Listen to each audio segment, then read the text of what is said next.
Hello, everyone. Welcome to Talk Talk Speak podcast. Today, we're plunging into a truly massive and multifaceted energy story, the Alaska Liquefied Natural Gas, or LNG, project. Indeed, this isn't just, a pipeline. It's a huge $44 billion endeavor. It's aiming to unlock Alaska's immense North Slope natural gas for both domestic use and significant export, particularly to those booming energy markets across Asia. We're talking about an annual target of 20 million tons of LNG. 20 million tons. Wow, exactly. And what's really propelled this one Stormont project back into the spotlight is, well, it's this fascinating convergence. Right. U.S. geopolitical ambitions, especially under the Trump administration, meeting the very real, very pressing energy security needs of key East Asian nations. Yeah, and what's crucial to grasp right from the start is the central tension here. The U.S. has been using, let's say, significant leverage, potential tariff increases, to encourage allies like Japan, South Korea, and Taiwan to, invest in this Alaskan project. Right. But that's happening against a backdrop of some serious economic worries, isn't it? Definitely. Primarily because of the project's projected high costs, especially when you stack it up against established LNG exporters. Think Qatar, Australia, even projects along the U.S. Gulf Coast. So for you listening today, our deep dive has a clear mission. We want to thoroughly unpack this intricate situation, get to the heart of the key forces driving it, explore the often divergent perspectives of the nations involved, and really understand the substantial challenges, but also the potential rewards that come with such an ambitious plan. It's about getting the why behind this major energy initiative. So let's start at the very beginning. What exactly are the nuts and bolts of this Alaska LNG project? Okay, let's break down the fundamental architecture. Yep. First up, you've got the natural gas treatment plant, the GTP. It's situated right on Alaska's North Slope near Prudhoe Bay and Point Thompson. This thing is designed to process a massive volume of natural gas, somewhere between 3.5 and 3.7 billion cubic feet per day, peak capacity even higher, near 3.9 BCFD. It's huge volumes. Massive. Yeah. And what's also important is that this plant includes technology for capturing and re-injecting CO2, carbon capture. Okay. Then comes this truly colossal piece of infrastructure, an 807-mile, 42-inch diameter pipeline. That's enormous. It is. To give you a sense of scale, imagine a pipeline stretching almost the entire length of California. This one runs from the North Slope right through Alaska's interior. It even crosses a portion of Denali National Park and then goes across Cook Inlet to its endpoint on the Kenai Peninsula. Right across Denali. Okay, and the final piece. That's the LNG liquefaction facility itself, located in Nikiski on the Kenai Peninsula. This is where the treated natural gas gets chilled down to its liquid state, so it's efficient for shipping. The plant includes 3 trains, each capable of producing around 6.7 million tons of LNG annually. That gets us to that 20 MTPA total we mentioned earlier. 20 million tons per year. Yeah. And the facility will also feature 2 enormous 240,000 cubic meter LNG storage tanks, plus loading berths designed for those massive Q-Flex LNG carriers. Q-Flex, those are huge, right? Some of the largest LNG vessels in the world. It really highlights the sheer scale of the intended export operation. Okay, so the scale is immense. What about the estimated price tag for all this infrastructure? It's reportedly around $44 billion total. 44 billion. Yeah. The breakdown we've seen suggests roughly $10–12 billion for the pipeline, maybe $9–10 billion for the GTP, and then the biggest chunk, $17–20 billion for the liquefaction plant itself. And, with these kinds of mega projects, especially in tough environments like Alaska, cost overruns, they're always a risk, aren't they? We've seen that before. Precisely. Think about similar projects in Australia, for example. History shows it's a very real possibility. Right. And the intended timeline is also pretty ambitious. What are they aiming for? Well, they're aiming for a final investment decision, the FID, on the pipeline by late 2025 or maybe early 2026. Then construction on the LNG plant is slated to begin late 2026, with commercial operations targeted for the early 2030s. Early 2030s, but as you said, this project has a long history. Delays, uncertainty. Exactly. It's crucial to remember that context. It's faced numerous setbacks over the years. Okay. And for those of you listening who want to dig into the official details, where should they look? The main sources would be the Alaska Gasline Development Corporation, that's AGDC, and their dedicated website, alaska-lng.com. Good to know. And just to quickly recap some of those key specs, drawing from what was Table 1 in our source material, we're looking at that 20 MTPA LNG capacity, gas intake of 3.5 to 3.7 BCFD, the 807-mile, 42-inch pipeline. Gas is mostly from Prudhoe Bay, about 75%, and Point Thompson, roughly 25%. Right. Liquefaction plant in Nikiski. that $44 billion estimated cost. And importantly, it already has significant federal approvals. Like the FERC and DOE ones. Exactly. Yeah. FERC authorization came in 2020, DOE export authorizations in 2020, and those were reaffirmed in 2023. Current developers leading the charge are Glenfarne and AGDC, working towards those FID and operation dates we just talked about. Now, this Alaska LNG project, it isn't some brand new idea, is it? It has a rather lengthy, kind of complex development history. Oh, absolutely. We're talking decades of discussions. Yeah. Numerous attempts that just didn't pan out. Failures to launch due to, well, a mix of high costs, tough market conditions, lack of consistent investment. We even saw the big energy majors, ExxonMobil, BP, ConocoPhillips, eventually walk away from the project. Right. So that's where the Alaska Gasland Development Corporation, AGDC, really stepped up. Pretty much. AGDC is this state-owned entity. Yeah. And they recognize the potential, but also the need to keep the project moving forward. They took a leading role, pushing the design work, securing crucial permits, and actively searching for the right private sector partners to actually build it.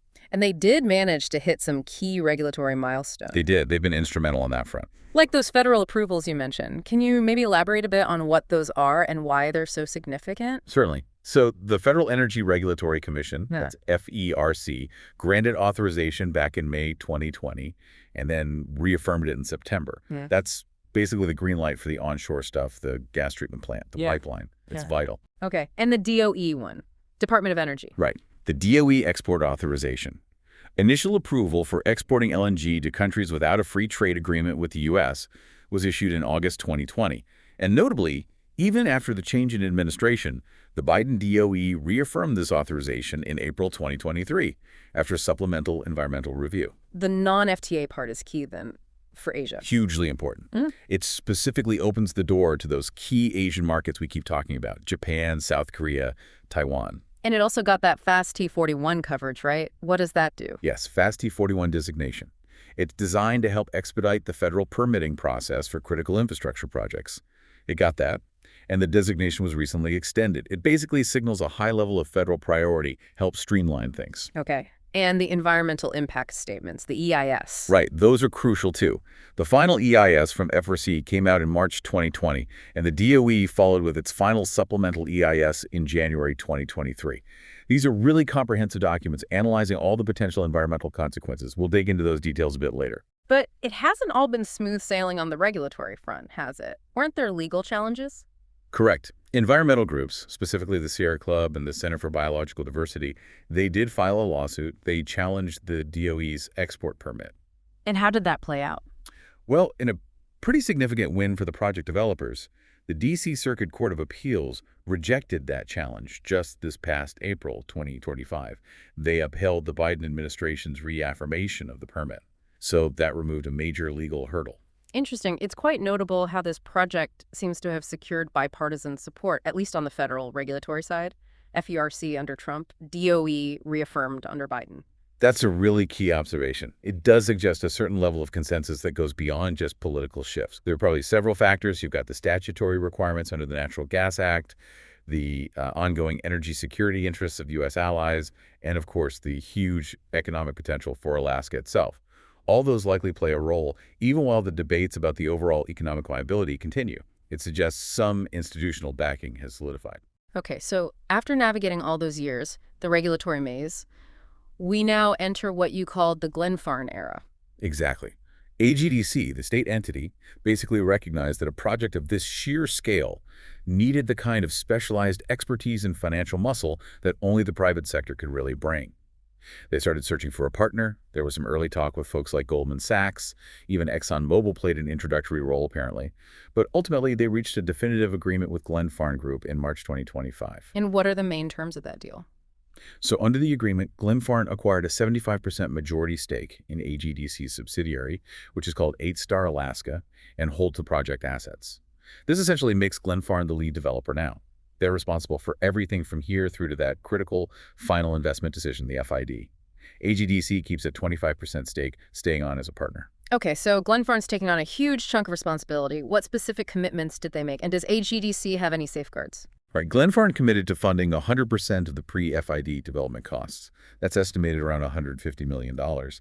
And importantly, They bear all the financial risk during this phase.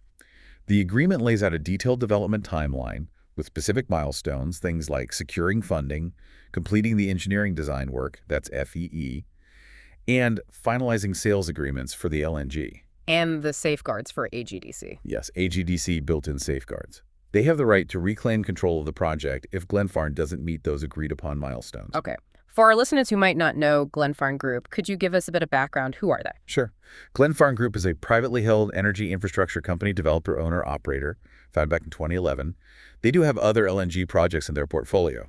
Notably, Texas LNG, that's a 4 MTPA project. They claim it's fully sold, and they're targeting FID for late 2025.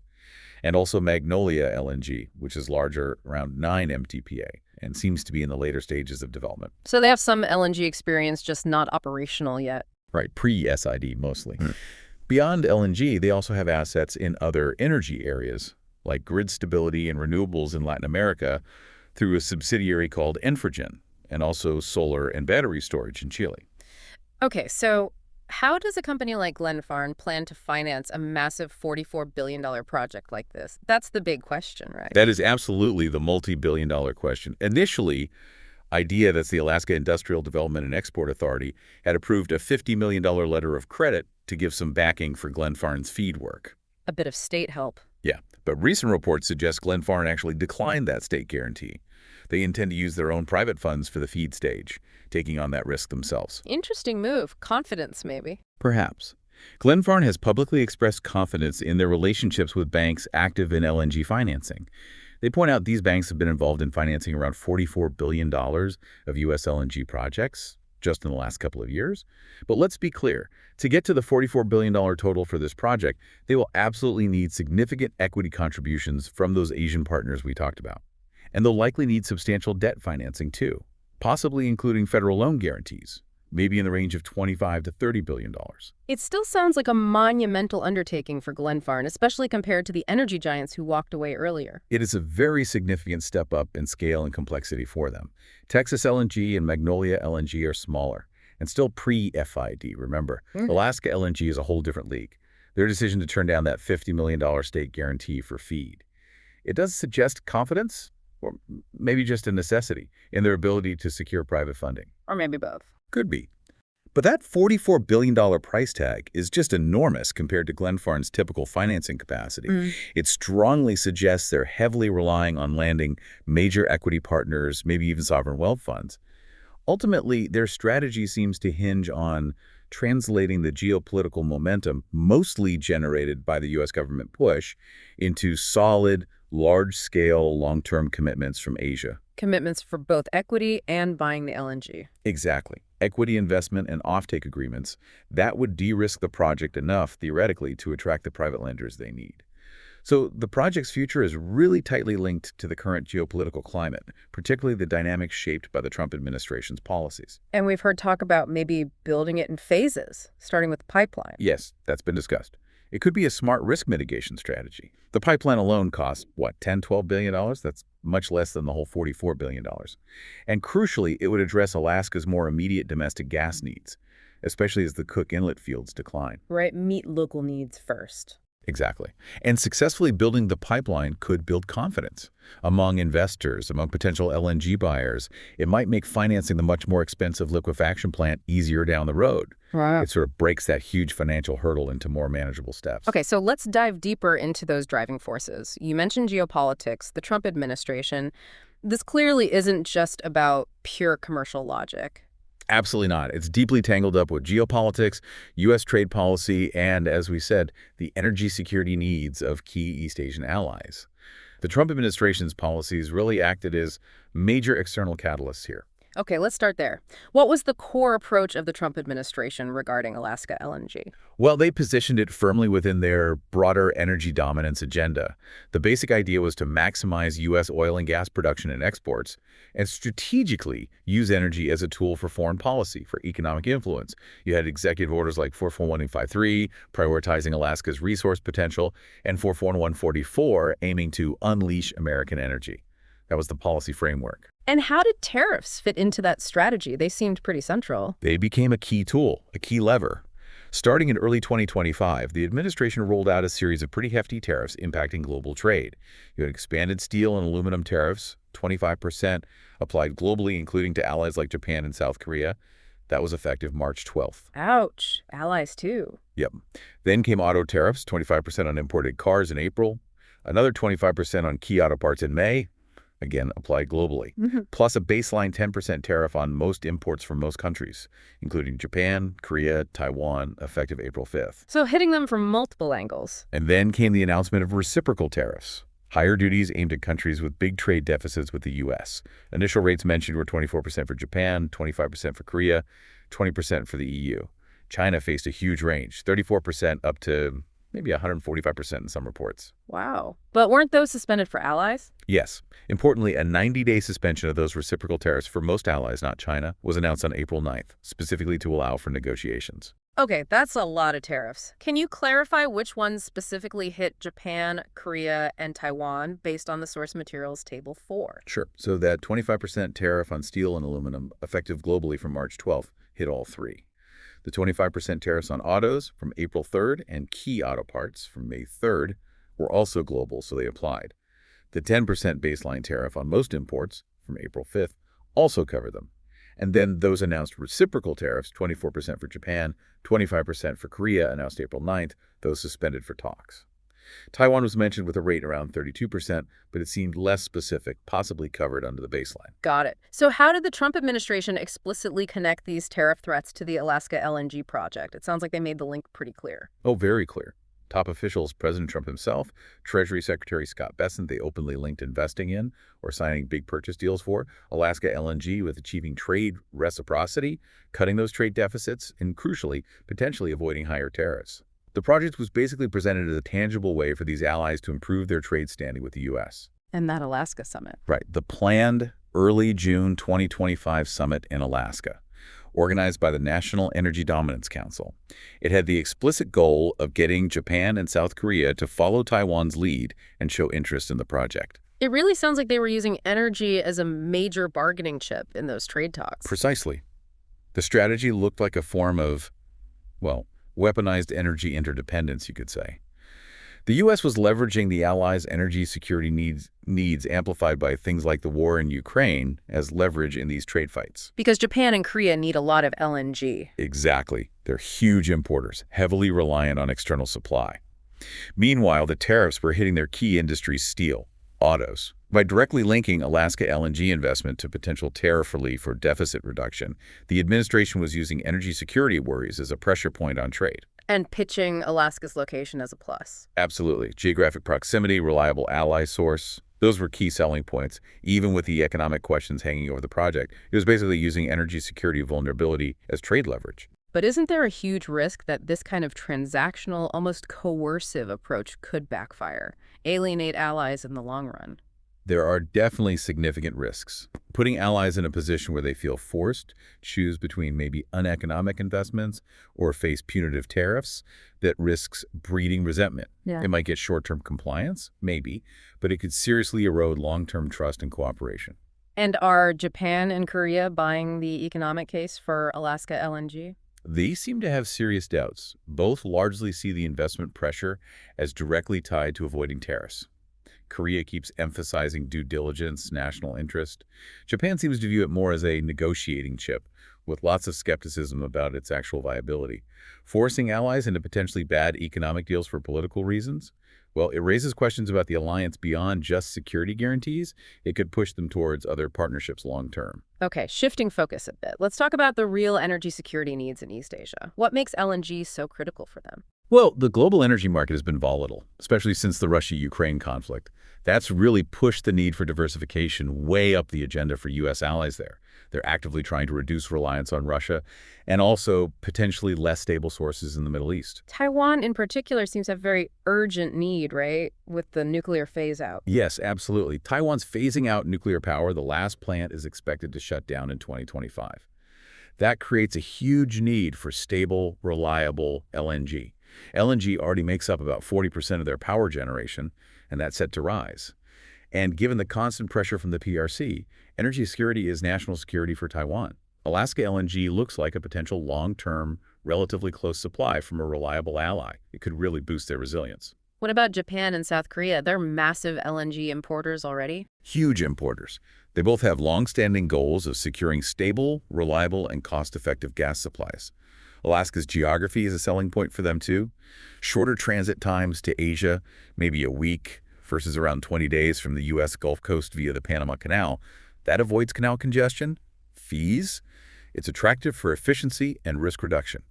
But they already have diverse suppliers, don't they? They do. Both have well-diversified portfolios, long-term contracts with Australia, Qatar, Oman, the UAE. They also import a lot from the U.S. Gulf Coast now. So for Alaska LNG to really appeal, it has to be genuinely competitive on price and on the contract terms. It can't just be about location. And there's also that angle of buying U.S. LNG potentially helping with trade balances, right? Correct. Economic diplomacy. Yes, that's another layer, using energy trade to help smooth out those bilateral trade relationships. Now, we can't really discuss this region without talking about the elephant in the room, U.S.-China competition. How does Alaska LNG fit into that bigger picture? It definitely needs to be seen in that context.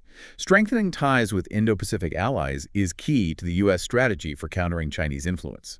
And reliable energy supply is seen as an important part of strengthening those alliances, building resilience. It's interesting. Wasn't China itself interested in Alaska LNG at one point? That's right.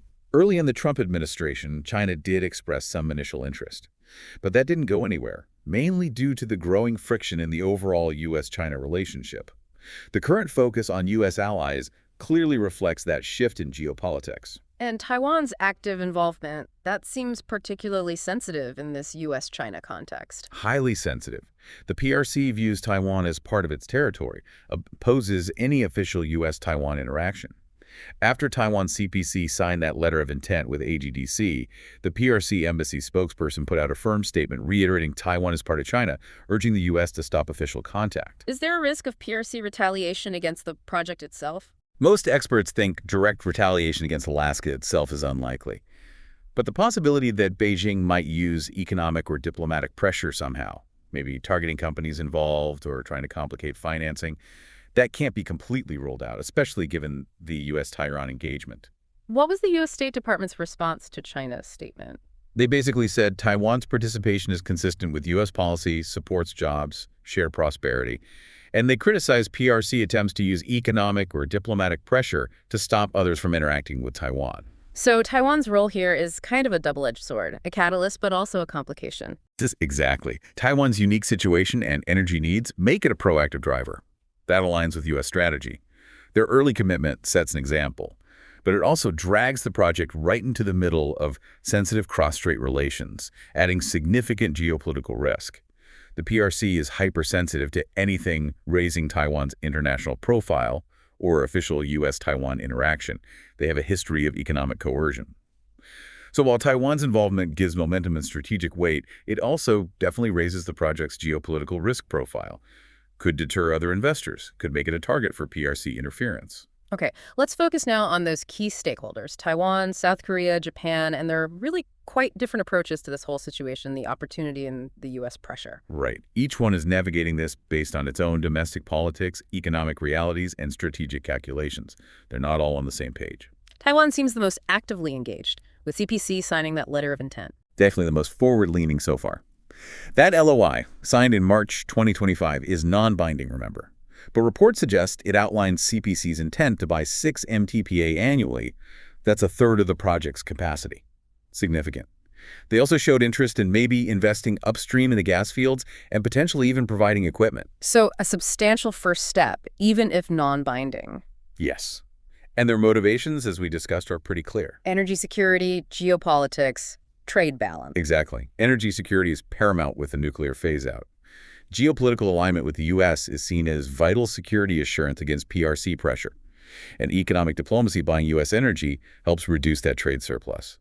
Taiwan's economic minister, Hu Chi-hui, even talked publicly about boosting U.S. LNG imports from 10% to maybe 20–30%. Yeah. You got high-level government support, too, from President Lai Ching-te down. It shows how strategically important they view this potential cooperation. Yeah, switching to South Korea.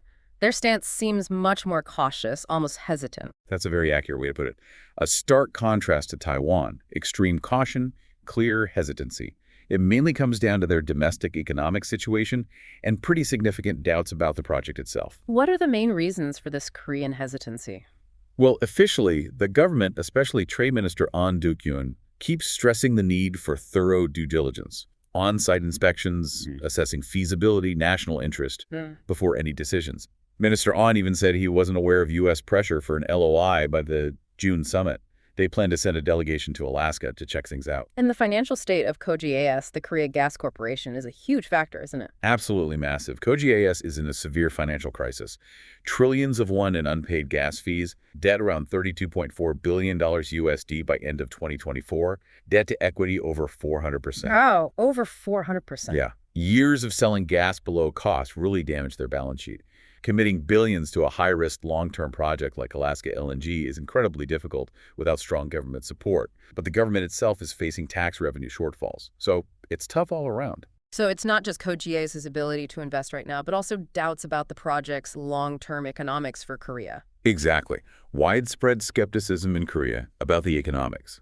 Concerns about the high initial cost, $44 billion plus potential overruns in Alaska, perceived lack of price competitiveness compared to Russia, Qatar, the U.S. Gulf Coast, the volatility of LNG prices, and the fact that majors like ExxonMobil walked away earlier. That's seen as a big warning sign about the project's risks. Is Korea looking at other energy options too? Yes, they're promoting nuclear and renewables, increasing LNG storage.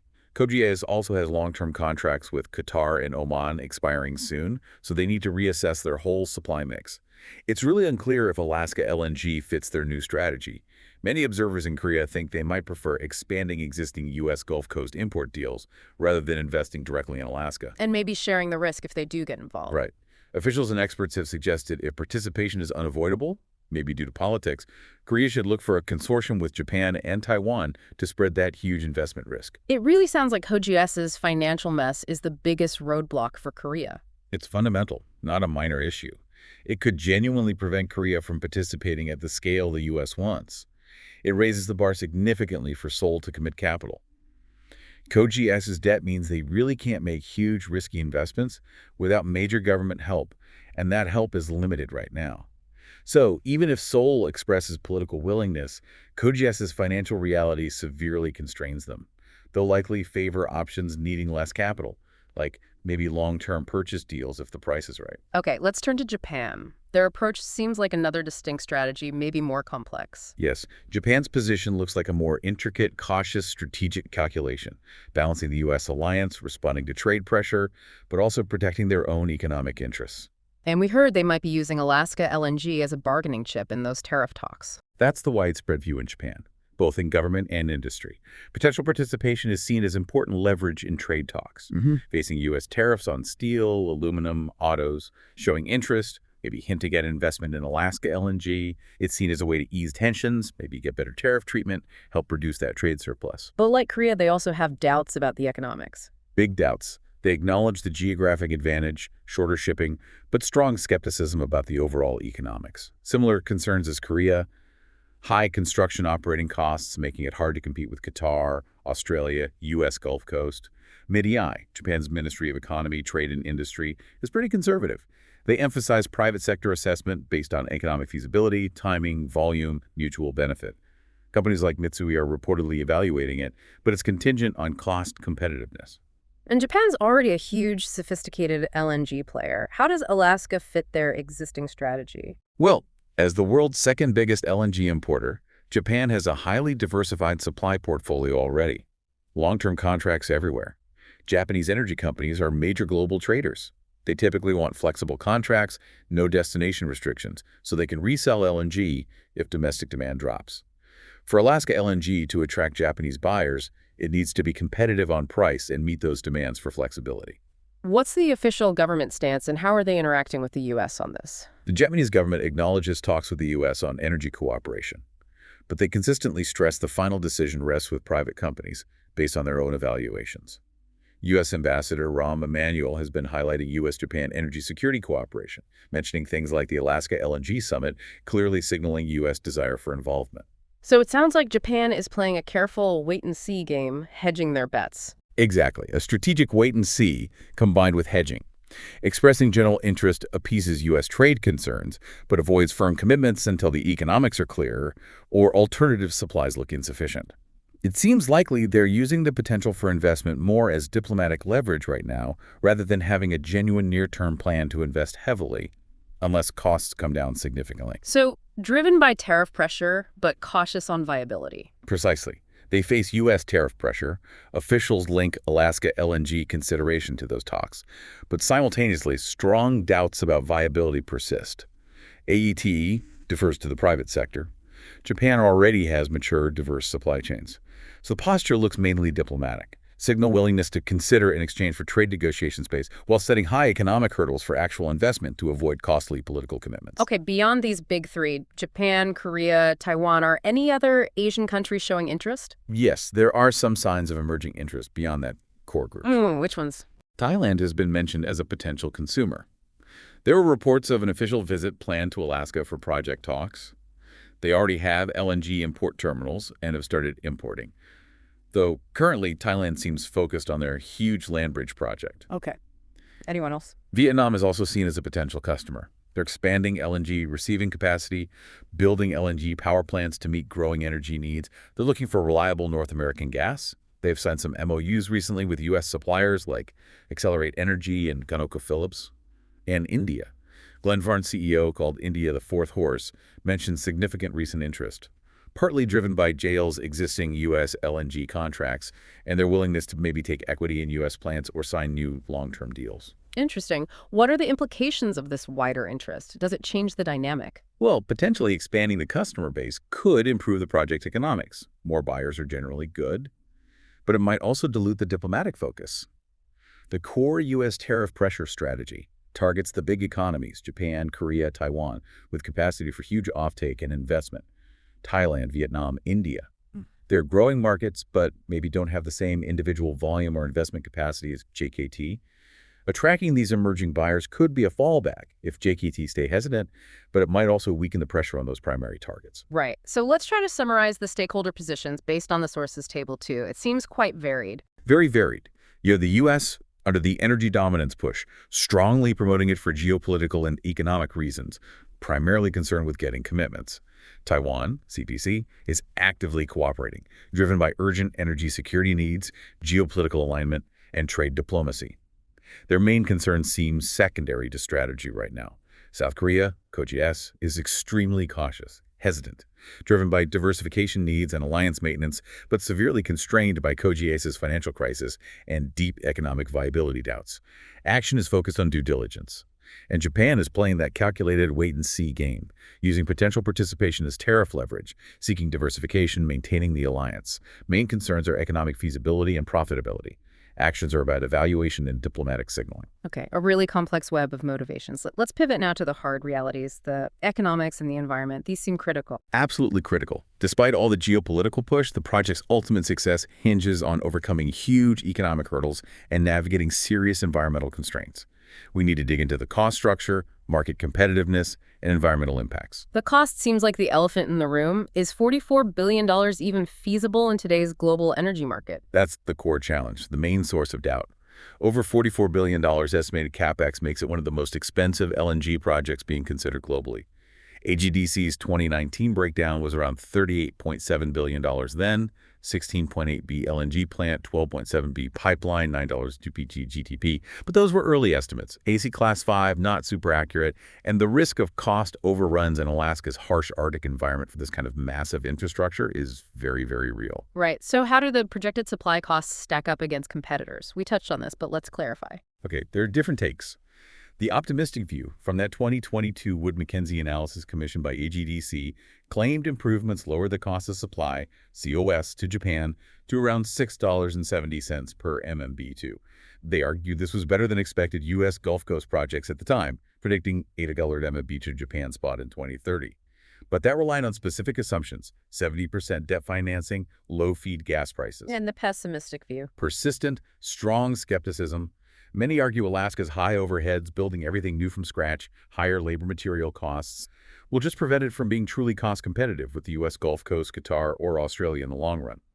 Even Wood Mackenzie's 2024 analysis of just the pipeline phase Estimated gas cost to interior Alaska, between roughly $9 and $13 per MMBtu. Competitive with potential LNG imports to Alaska, maybe, but still high. But the shipping advantage is real, isn't it? Shorter distance to Asia. It is the core selling point, yes. Alaska to East Asia is much shorter, maybe a week, versus 20 days via Panama Canal from the U.S. Gulf Coast. Avoids congestion. Fees. A 2019 estimate put that shipping cost around 76 cents in MMBtu. So that helps. But what about the overall global market? Lots of new LNG coming online, right? Exactly. That's the other big factor. Asian demand is expected to grow, maybe a supply gap post-2028. That creates opportunity. But there's a massive wave of new global LNG capacity coming online much sooner, post-2025, 2026. Qatar's huge expansion, new U.S. Gulf Coast projects, Canada, Mexico, this could potentially lead to market oversupply and push long-term prices down, making it harder for a high-cost project like Alaska. So the core economic argument boils down to, can those shipping savings offset the massive upfront construction costs compared to competitors? That's precisely it. Can the operational savings from shorter shipping be big enough and last long enough to cover that huge investment premium and potentially higher operating costs in the Arctic? Alaska's geography helps transport costs, undeniably, but the high construction costs contrast sharply with U.S. Gulf Coast projects using existing infrastructure or low-cost producers like Qatar massively expanding. Wood Mackenzie's $6.77 pitting site in MBOW figure looked competitive, but it depends on assumptions and faces widespread market skepticism. So is that transport cost difference big enough, sustainable for 20, 30 years to justify Alaska's higher capex? Market volatility makes that a tough calculation. And that wave of new supply coming online before the supposed post-2028 gap, that complicates things further. Significantly. Lots of new production from the U.S. Gulf Coast, Qatar, etc., expected online from 2025, 2026 onwards. Agencies like the IEA predict this could cause market oversupply around then. Qatar plans an 85% capacity increase by 2027. More supply usually means lower prices, especially if demand growth disappoints. That potential price pressure makes it even harder for a high-cost project like Alaska LNG 4040 CAPEX to lock in profitable long-term contracts. It might shrink that post-2028 window of opportunity. Okay, can we quickly compare the estimated supply costs, Alaska versus USGC, Qatar, Australia, based on the sources table 3, understanding these are estimates? Right, estimates and subject to change. Alaska LNG has a very high estimated capital cost per ton. Feed to gas cost is assumed relatively low. Transport cost to Asia is lower than USGC via Panama, but likely higher than Qatar, maybe similar to or slightly lower than Australia. That total delivered cost, COS. Woodmac's 2022 figure was $6.07 MMBtu to Japan. But again, high skepticism. USGC costs vary, maybe $8 MMBtu to Japan predicted for 2030 spot in that same analysis, but very sensitive to U.S. gas prices and canal fees. Qatar is generally seen as highly competitive due to low feed gas costs and massive expansion. Australia varies by project, but generally competitive in Asia. Key takeaway. Alaska is banking heavily on that shipping advantage, overcoming its much higher initial build cost in a market that might get very competitive price-wise. Okay. Now let's switch gears to the environmental side. Building something this huge in Alaska's unique environment must have significant impacts. It absolutely does. Construction and operation carry significant environmental implications, analyzed in detail in those federal environmental impact statements, the EIS. What were some of the key findings? What are the main environmental concerns? The EIS identified several potential significant negative impacts. Permafrost is a big one. The granular fill needed for the pipeline is expected to significantly impact it. Wetlands, too. Filling activities convert them to uplands. Recovery is slow, especially for forested wetlands. Forests face permanent loss from facilities, pipeline right-of-way maintenance, again, long recovery. Caribou, the Central Arctic herd, likely significant impacts during sensitive periods, permanent impact on sensitive habitat as the project is in the herd's core area. So permafrost, wetlands, forests, caribou. What else? Air quality. Potential significant impacts during construction, startup, operation of the LNG plant, and flaring. Potential impacts on regional haze, acid deposition in some conservation areas from plant emissions, and cumulative impacts. The EIS concluded significant cumulative impacts on permafrost, wetlands, forests, caribou when you add in other existing or planned projects nearby. What about threatened or endangered species? The EIS found the project is likely to adversely affect 6 federally listed species: spectacled eider, polar bear, bearded seal, Cook Inlet beluga whale, humpback whale, ringed seal, and critical habitats for polar bear and Cook Inlet beluga. And environmental justice. Impacts on local communities. Yes, potential for disproportionate impacts acknowledged, mainly through effects on indigenous subsistence hunting, fishing, and potential public health effects. However, the EIS concluded these weren't expected to reach high and adverse levels. But the EIS also mentioned mitigation measures. Right.